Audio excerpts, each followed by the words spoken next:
Pimply राज्य में आज राजा भीमदेव ने अपने दरबार में एक वैचारिक सम्मेलन का आयोजन किया था, जिसमें पूरे भारतवर्ष के विद्यालयों के सबसे उत्कृष्ट विद्यार्थी भाग ले रहे थे।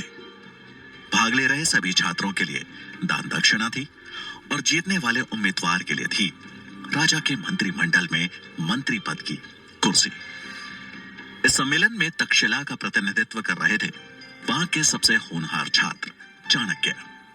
दरबार में राजा के महामंत्री कृष्ण स्वामी सभी प्रतिभागियों से एक एक कर देश के समाज के हित के बारे में प्रश्न पूछ रहे थे, लेकिन अब तक एक भी प्रतिभागी ऐसा नहीं मिला था जो उनके प्रश्नों का संतुष्टिजनक उत्तर दे सके। और अब बारी आई चाणक्य की। उन्होंने राजा और पूरे मंत्रिमंडल को नमन कर अपना परिचय दिया। उसके बाद वो अपनी शिखा की गांठ को कसते हुए आ खड़े हुए राजा के सामने प्रश्नों के उत्तर देने। उनके चेहरे पर एक शालीनता का भाव था। महामंत्री ने चाणक्य से अपना पहला प्रश्न पूछा, सबसे बड़ा शत्रु कौन? चाणक्य मुस्कुराए और बोले, अहंकार। अहंकार से बड़ा और कोई शत्रु नहीं।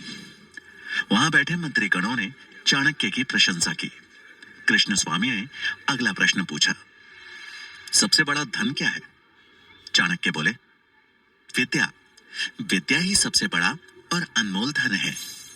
उत्तर सुन प्रतिभागियों ने तालियां बजानी शुरू कर दी, लेकिन राजा भीमदेव ने उस उत्तर में कोई रुचि नहीं दिखाई। उनके लिए एक राजा के राजकोष का धन ही सबसे बड़ा धन था। प्रश्नों की श्रृंखला को आगे बढ़ाते हुए महामंत्री ने तीसरा प्रश्न पूछा, सबसे बड़ा वीर कौन? चाणक्य का उत्तर था, दानवीर। चाणक्य का यह उत्तर राजा भीमदेव को चुभ गया। उन्हें लगा मानो चाणक्य उनकी संपन्नता, उनकी वीरता का उपहास कर रहा हो। उन्होंने अपने क्रोध को काबू में करने के लिए राज सिंहासन को कस के पकड़ लिया। चाणक्य राजा की भावनाएं भांप गए, लेकिन बगैर किसी चिंता के भाव को उजागर किए खड़े रहे। वहां बैठे प्रतिभागी और मंत्रिमंडल ने जब राजा को देखा तो वो सहम गए। महामंत्री अगला प्रश्न पूछने ही वाले थे कि राजा भीमदेव ने अपने हाथ के इशारे से उन्हें रोक दिया। राजा के चेहरे पर गुस्सा साफ झलक रहा था। उन्होंने भारी आवाज में कहा, इस ब्राह्मण छात्र से अगला प्रश्न हम पूछेंगे। सभा में सन्नाटा छा गया। सब जानते थे कि अब चाणक्य की खैर नहीं, पर चाणक्य शांत मुद्रा में खड़े रहे। तभी राजा ने कठोर स्वर में पूछा, शास्त्र बड़े या राजा? चाणक्य ने विनम्रता के साथ कहा, महाराज की जय हो। शास्त्र ही साम्राज्य की नींव रखते हैं और साम्राज्य राजा की, इसलिए सबसे पहले शास्त्र। यह सुन राजा भीमदेव से रहा नहीं गया और वो अपनी राजगद्दी से उठ भरे दरबार में चिल्लाते हुए बोले, शास्त्र नहीं, एक राजा सबसे बड़ा होता है, मूर्ख। क्या सिखा रहा है तुम्हें तक्षशिला? इतना भी नहीं पता कि अगर राजा नहीं होता तो प्रजा नहीं होती, और बिना प्रजा के तुम्हारे इन शास्त्रों का कोई मोल नहीं है। राजा जितने क्रोध में थे, चाणक्य ने उतने ही शांत स्वर में कहा, क्षमा कीजिएगा महाराज, लेकिन आप सिर्फ जनता के हैं। जनता है इसलिए आप हैं। ये सुन भीमदेव की आंखें गुस्से में लाल हो गई। उन्होंने तलवार के मूठ पर हाथ रखते हुए कहा, अब तो जैसा साधारण छात्र मुझे बताएगा कि मेरा अस्तित्व सिर्फ प्रजा की वजह से है। अपनी सीमाएं मत भूल। तो खुद एक भिखारी है जो यहां दान लेने आया है। चाणक्य को यह बात चुभ गई। राजा ने सिर्फ उनका ही नहीं बल्कि तक्षशिला का भी अपमान किया था। उन्होंने राजा की ओर देख हाथ जोड़े और उनकी आंखों में आंखें डाल कहा, महाराज, शिक्षा को पूजने वाला छात्र साधारण नहीं होता। वो एक दिन शिक्षक बन निर्माण करता है इस समाज का। वो अगर किसी को बना सकता है तो मिटा भी सकता है। और रही बात दान की, तो मैं तक्षशिला से यहाँ दान लेने नहीं आया था महाराज। मुझे लगा यहाँ ज्ञान की पूजा होती है, पर मैं गलत था। जहाँ शास्त्रों का मान नहीं किया जाता, वहां मैं एक क्षण नहीं रुकना चाहता। ऐसा कहते हुए उन्होंने राजा को प्रणाम किया और दरबार से बाहर जाने लगे। उन्हें जाता देख राजा ने अपनी तलवार खींच ली और कहा, तुझे जाने की आज्ञा किसने दी? चाणक्य के कदम वहीं रुक गए और उन्होंने पलटकर अपना शीश झुकाते हुए कहा, क्षमा महाराज, अगर मैंने आपके सम्मान को ठेस पहुंचाई हो। ये एक सम्मेलन है और मैंने बस अपने विचार व्यक्त किए। पूरे दरबार में फिर सन्नाटा छा गया। सबके चेहरे पर हवाइयां उड़ रही थी। राजा भीमदेव का क्रोध 7वें आसमान पर था। वो तलवार उठा जैसे ही चाणक्य की ओर बढ़े तो महामंत्री कृष्ण स्वामी हाथ जोड़ उन्हें रोकते हुए बोले, महाराज क्षमा कर दीजिए इस नादान बालक को। इसे ये पता नहीं है कि ये कहां खड़ा है और क्या कह रहा है। आप दयावान हैं, ब्राह्मणों का आदर करना जानते हैं। आप क्यों एक ब्रह्म हत्या का पाप अपने सर पर ले रहे हैं? इसे क्षमा दान दीजिए महाराज। चाणक्य ने भी राजा और वहां उपस्थित सभी लोगों को नमन किया और राज दरबार छोड़ जाने लगे।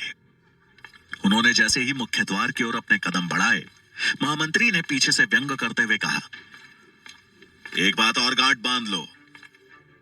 अगर यही आचरण रहा तो जिस शिखा का दंभ भर रहे हो, एक दिन ना तो वो रहेगी और ना ही उस शिखा को धारण करने वाला शीश। चाणक्य ने इस अपमान का घूंट स्वाभिमान के साथ पिया और लौट आए तक्षशिला। इस बात को कुछ साल बीत गए। भीमदेव के दरबार से निकाला गया तक्षशिला का यह छात्र आज उसी शिक्षा के मंदिर में आचार्य चाणक्य के नाम से प्रसिद्ध था।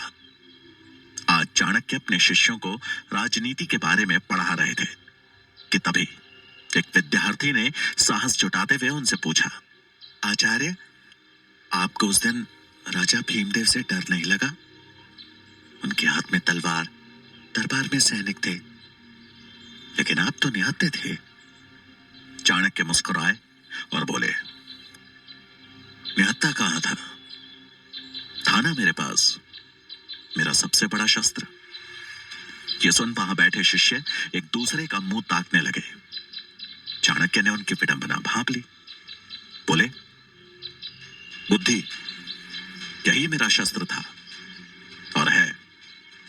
एक बुद्धिमान व्यक्ति अपनी बुद्धि, चातुर्य और विवेक से किसी भी युद्ध में विजयी हो सकता है, फिर चाहे परिस्थिति कितनी भी बुरी क्यों ना हो। यह सुन छात्रों को यकीन हो गया कि उनके आचार्य कोई साधारण आचार्य नहीं है। चाणक्य अगला पाठ शुरू करते कि तभी उन्हें तुरंत पुस्तकालय में पहुंचने का संदेश मिला। पुस्तकालय पहुंच चाणक्य को वहां आए एक संदेशवाहक से पता चला कि गांधार के राजा आंबी ने बिना लड़े ही मैसेडोनिया के सम्राट सिकंदर के सामने आत्मसमर्पण कर दिया है और अब सिकंदर की नजर संपूर्ण भारत पर है। खबर सुन चाणक्य चकित रह गए और कुछ सोचते हुए वहां उपस्थित आचार्यों से बोले, इसका मतलब तो यह हुआ कि सिकंदर कभी भी भारत पहुंच सकता है। हमें भारत को बचाना होगा और यह तभी संभव है जब भारत अखंड बने। मुझे शीघ्र यह बात मगध के महाराज धनानंद तक पहुंचानी होगी। चाणक्य की बात सुनकर आचार्य मेघनाथ हंसते हुए बोले, आप जानते हैं ना धनानंद कैसा राजा है और भला वो आपकी बात क्यों मानेगा? यह सुनकर चाणक्य ने जवाब दिया, मैं खुद जाऊंगा मगध और अखंड भारत का प्रस्ताव उनके सामने रखूंगा। मुझे विश्वास है कि वो भी भारत को विदेशी आक्रमणों से बचाना चाहेंगे। मेघनाथ बोले, धनानंद सुनेगा और वो भी आपका प्रस्ताव? भीमदेव के दरबार से बचकर निकल आए, अपने को भाग्यशाली समझिए। धनानंद के दरबार गए तो मान और जान दोनों से हाथ धोना पड़ेगा। मेरा सुझाव मानिए और केवल अपना काम कीजिए, बच्चों को शिक्षा देने का काम। भलाई इसी में है। ये सुन के चाणक्य हैरानी से बोले, आचार्य, मैं एक ब्राह्मण हूं और ब्राह्मण का कर्तव्य होता है लोगों को सही दिशा दिखाना। अगर राजा धनानंद अपनी दिशा से भटकेंगे तो यह मेरा कर्तव्य है कि मैं उन्हें सही रास्ता सुझाऊं, नहीं तो सर्वनाश के सिवा कुछ नहीं होगा यहां। आप अपना कर्तव्य भूल गए हो पर मैं ऐसा नहीं कर सकता। मुझे आज ही मगध के लिए निकलना होगा। चाणक्य को जाता देख मेघनाथ ने ताना कसते हुए कहा, आचार्य, मुझे लगता है ये हमारी आखिरी भेंट है। आप मगध से वापस आएंगे भी या नहीं, इसमें संदेह है। क्यों ना आखिरी बार हम भोजन साथ में करें? चाणक्य उनका प्रस्ताव ठुकरा कर आगे बढ़ गए। उनके जाते ही मेघनाथ मनी मन बोले, इस बार तो ये नहीं लौटने वाला। चाणक्य तक्षशिला से मगध के लिए निकल पड़े और 5 दिन का लंबा सफर तय कर पहुंच गए मगध की राजधानी पाटलिपुत्र। उन्हें नगर में कदम रखे कुछ ही क्षण हुए थे कि पाटलिपुत्र की जनता पर हो रहे अत्याचार की सच्चाई उनके सामने थी। नगर के चौराहे पर कुछ सैनिक फांसी के फंदे से लटक रहे मृत शवों को नीचे उतार रहे थे। ये देख चाणक्य को समझने में देर नहीं लगी कि उन्हें सामूहिक मृत्युदंड दिया गया है। शवों को देख के उनके परिजन जोर जोर से रो रहे थे। तभी एक महिला की आवाज उनके कानों पर पड़ी, जो अपने बेटे के मृत शरीर से लिपट वहां खड़े सैनिक से रोते रोते बोली, और कितने दिन हमें ऐसे ही अपनों को खोना पड़ेगा? और कितनों को मारोगे तुम लोग? अगर कर नहीं दिया तो क्या पूरी प्रजा को मार दोगे? कहां से लाए हम इतना धन? उस औरत की बात सुन उस सैनिक ने गुस्से में उसे धक्का मारते हुए कहा, बुढ़िया, अगर ज्यादा आवाज करेगी तो तुझे भी लटका दूंगा इसी फंदे पे। चल चुपचाप निकल जाए यहां से। ऐसा कहकर उस सैनिक ने उसके बेटे के शव को उठाकर बैलगाड़ी में लाद दिया और वहां से निकल पड़ा। चाणक्य से ये देखा नहीं गया। वो दौड़ते हुए उस औरत के पास पहुंचे और उसे सहारा देते हुए बोले, माँ जी संभल कर।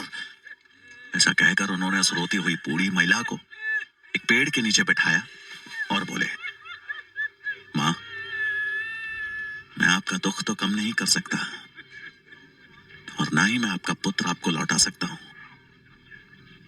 लेकिन इतना अवश्य कह सकता हूं कि शीघ्र ही इन परेशानियों का हल खोज दूंगा। मैं राजा धनानंद के दरबार जा रहा हूं और वचन देता हूं कि प्रजा के दुख से उन्हें अवगत कराऊंगा। ये राज्य ऐसे नहीं चल सकता।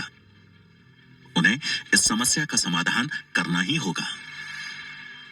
चाणक्य की बात सुन उस औरत ने आंखों में आंसू लिए ममता भरी नजरों से उनकी ओर देखा और बोली, आज पहली बार तुझे देख ऐसा लग रहा है कि मगध का हृदय अभी भी धड़क रहा है। तूने इतना ही कह दिया, मेरे लिए बहुत है पुत्र, लेकिन वचन मत दे, तेरे अंदर करुणा होगी, लेकिन जिसके पास तू जा रहा है उसका लहू पानी बन चुका है। अनुभव से कह रही हूं ये बात। मेरे पास देने के लिए कुछ है तो बस आशीर्वाद है। चाणक्य ने उनके पांव छुए और कहा, मुझे आपसे बस यही चाहिए था मां, आशीर्वाद दे। उस औरत ने उनके सिर पर हाथ फेरा और चाणक्य दृढ़ संकल्प लिए चल दिए राजमहल की ओर। चाणक्य जब महल पहुंचे तो द्वार पे खड़े द्वारपाल ने उन्हें रोककर पूछा, आप कौन हैं? चाणक्य ने उस द्वारपाल की ओर देखते हुए कहा, मैं तक्षशिला का आचार्य चाणक्य हूं। एक अति आवश्यक कार्य के लिए मेरा राजा धनानंद से मिलना जरूरी है। ये सुन द्वारपाल ने उनसे बड़ी विनम्रता से कहा, अभी महाराज व्यस्त हैं, आप यहीं प्रतीक्षा करिए, मैं महाराज को संदेश भिजवाता हूं। ये सुन चाणक्य वहीं पास में एक स्थान देखकर बैठ गए और राजा के संदेश मिलने की प्रतीक्षा करने लगे। उन्हें प्रतीक्षा करते करते शाम हो गई। वो जब भी द्वारपाल से राजा के बारे में पूछते तो उसका एक ही जवाब होता कि अभी राजा व्यस्त है। चाणक्य को समझ में आ गया कि अब सीधे हाथ से घी नहीं निकलने वाला, उंगली टेढ़ी करनी ही पड़ेगी। थोड़ी देर बाद उनकी नजर कुछ रसोइयों पर पड़ी जो कि महल के पीछे वाले रास्ते से अंदर जा रहे थे। चाणक्य को उनका मौका मिल गया था। उन्होंने अपना भेष बदला और उन रसोइयों की टोली में शामिल हो महल के अंदर प्रवेश कर गए। लेकिन राज दरबार तक पहुंचना अभी भी आसान नहीं दिख रहा था। क्योंकि अंदर एक द्वार पे खड़े कुछ सैनिकों ने सबसे आगे चल रहे रसोइयों को रोककर पूछा, कितने लोग हैं आज? उसने जवाब दिया, आज भी 10 लोग हैं। ये सुन एक सैनिक ने गिनती शुरू कर दी कि तभी चाणक्य का दिमाग तेजी से चलना शुरू हुआ। उन्हें जल्दी उपाय ढूंढना था, नहीं तो वो पकड़े जाते। जिस तीव्रता से उनका दिमाग चल रहा था, उसी तेजी से उनकी नजरें भी घूम रही थी। इधर सैनिक की गिनती 6 तक पहुंच चुकी थी। तभी चाणक्य की नजर सामने रखे फूलदान पर पड़ी और उन्होंने चालाकी से उस फूलदान को गिरा दिया। ये देख कतार में खड़े रसोइये उस फूलदान को उठाने के लिए एक साथ झुंड में हो गए। सैनिक की गिनती बीच में रुक गई और इसी मौके का फायदा उठा चाणक्य ने वहां से अपना रास्ता बदल लिया और निकल गए राज दरबार की खोज में। वो एक जगह रुक वापस अपने भेष में आए और कुछ ही देर में वो राज दरबार के अंदर थे। लेकिन ये क्या, राज दरबार में कोई राजसभा नहीं, बल्कि बाहर से आई सुंदरियों का नृत्य चल रहा था। धनानंद नशे में चूर सुंदरियों के नृत्य का आनंद ले रहा था। अचानक उसकी नजर मैली धोती पहने ब्राह्मण पर पड़ी और वो गुस्से में बोला, कौन हो तुम? अंदर कैसे आए? नृत्य वहीं रुक गया। चाणक्य ने अपने हाथ जोड़ बड़े ही शांत भाव से कहा, प्रणाम महाराज, मैं तक्षशिला का आचार्य चाणक्य हूं। धनानंद को चाणक्य का यूं आना अच्छा नहीं लगा, लेकिन उसने अपना गुस्सा शांत करते हुए थोड़ा नरम भाव से कहा, प्रणाम आचार्य, पर ऐसी क्या वजह थी जो आप बिना बताए अंदर आ गए? चाणक्य बोले, मैंने द्वारपाल को संदेश दिया था, लेकिन तभी उनकी बात को काटते हुए धनानंद ने कहा, तो अगर द्वारपाल ना बोलेगा तो आप ऐसे बिना बताए चोरों की तरह चले आएंगे अंदर? कहां गई आपकी शिक्षा? चाणक्य गंभीर भाव से बोले, इस अपराध के लिए क्षमा महाराज, लेकिन मेरा आपसे मिलना अत्यंत आवश्यक था। धनानंद ने अपने आसन पर ही बैठते हुए कहा, ऐसी भी क्या बात करनी है आपको जो आप थोड़ी प्रतीक्षा भी नहीं कर सके? हम भी तो जरूरी काम कर रहे हैं। आपका भाग्य अच्छा है कि हम ब्राह्मणों को नहीं मारते, वरना अब तक ये शीश धरती पर होता। ये कहते हुए राजा धनानंद ने एक गहरी सांस ली और कहा, अब जब आपने इतना साहस दिखाई दिया है तो बताइए, क्या बात करनी है आपको? चाणक्य चिंतित भाव से बोले, गांधार के राजा आम्बी ने मैसेडोनिया के सम्राट सिकंदर के सामने आत्मसमर्पण कर दिया है। अब सिकंदर कभी भी भारत पहुंच सकता है। उसको रोकने के लिए हमें अखंड भारत का निर्माण करना होगा और मैं इसी विषय पर चर्चा करने आया हूं महाराज। तभी धनानंद ने चाणक्य को अपने पास आने का इशारा करते हुए कहा, आपको चर्चा करनी है ना, तो यहां पास में आकर कीजिए चर्चा। चाणक्य असमंजस में थे, लेकिन राजा की आज्ञा का पालन कर पहुंच गए उनके पास। चाणक्य के पास आते ही धनानंद ने कहा, अपने घुटनों पे बैठ जाइए। चाणक्य ने इस अपमान को सह लिया, क्योंकि उस समय उनके मन में सिर्फ और सिर्फ प्रजा और देश की चिंता थी। वो अपना स्वाभिमान त्याग वहीं घुटनों के बल बैठ गए। वो बैठे ही थे कि धनानंद ने उनकी तरफ गुस्से से देखा और कहा, ये है तेरी औकात। अब तू मुझे सिखाएगा कि राज्य कैसे चलाना है, कैसे सुरक्षा करनी है?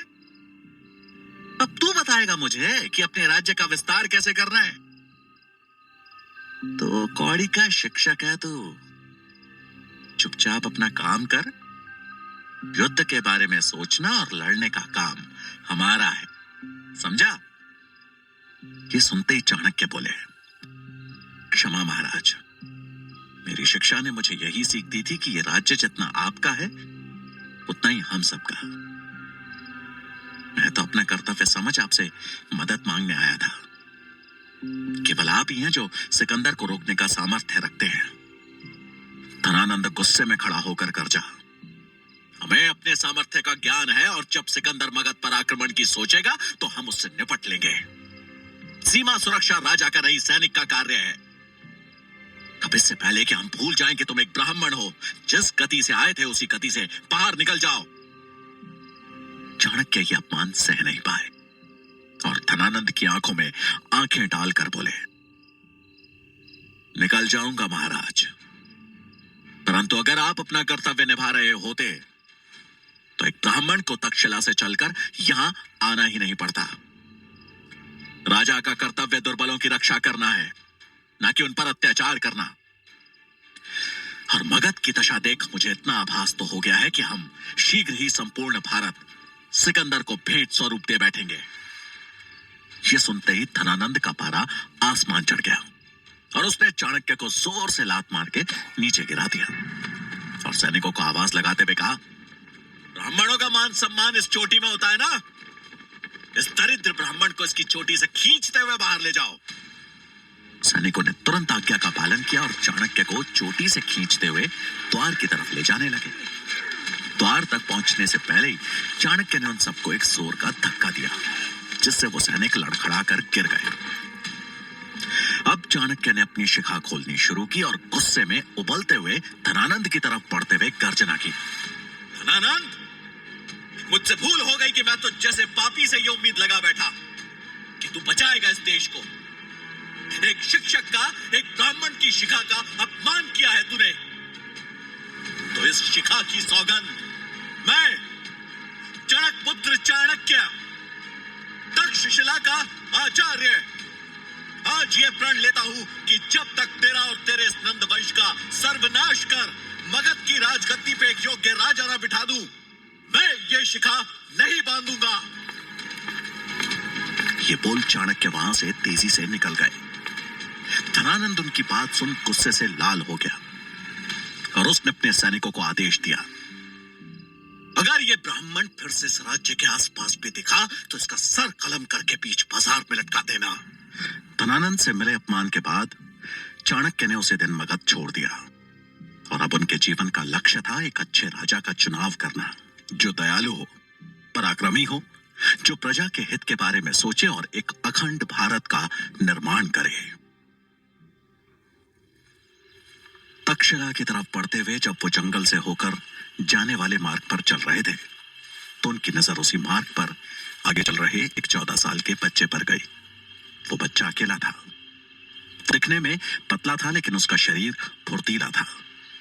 उस बच्चे ने एक मैली सी धोती पहनी थी, उसकी कमर में एक गुलेल लटकी थी। वो बच्चा शिकार पर निकले किसी चीते की तरह घात लगाए धीमे धीमे आगे बढ़ रहा था।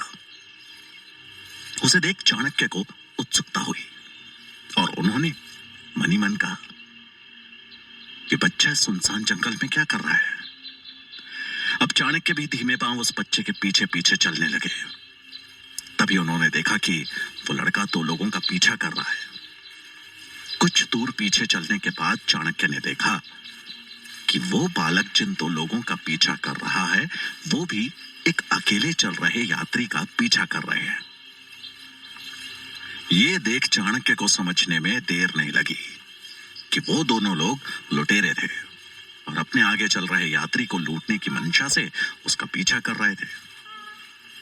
लेकिन तभी वो बच्चा हवा के झोंके की तरह गायब हो गया।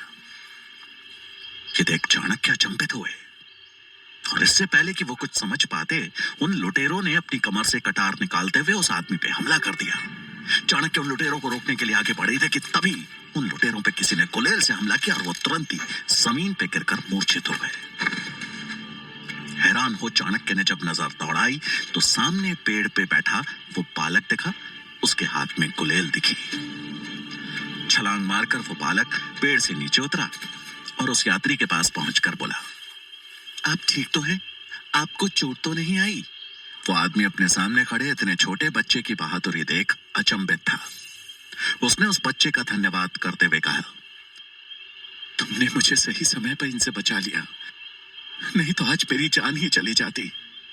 उसकी बात सुन वो बच्चा बोला, अरे नहीं, वो आपको जान से नहीं मारते, वो तो बस लूटपाट करके चले जाते। लेकिन अब आप सुरक्षित हैं, आप जा सकते हैं। उस यात्री ने अपना सामान समेटा और आगे बढ़ गया।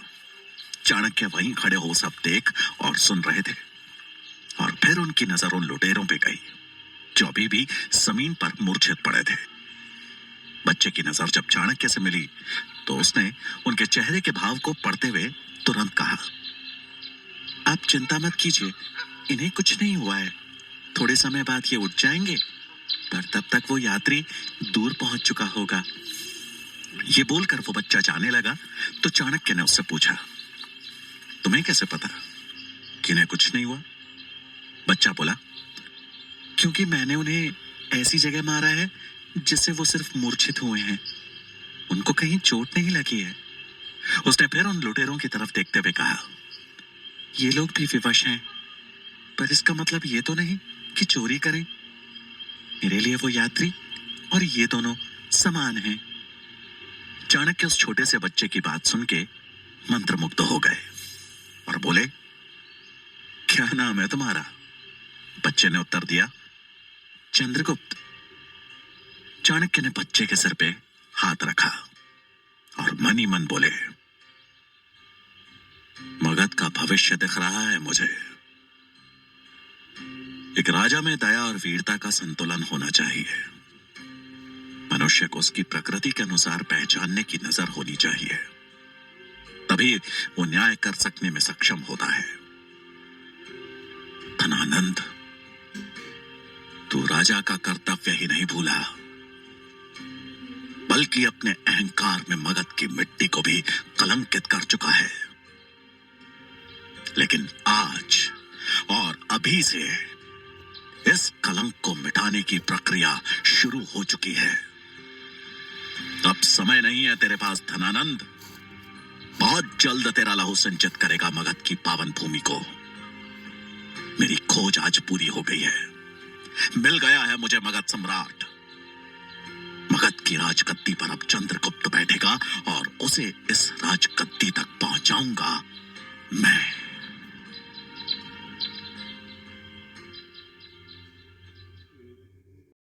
जानने के लिए सुनिए चाणक्य का अगला भाग।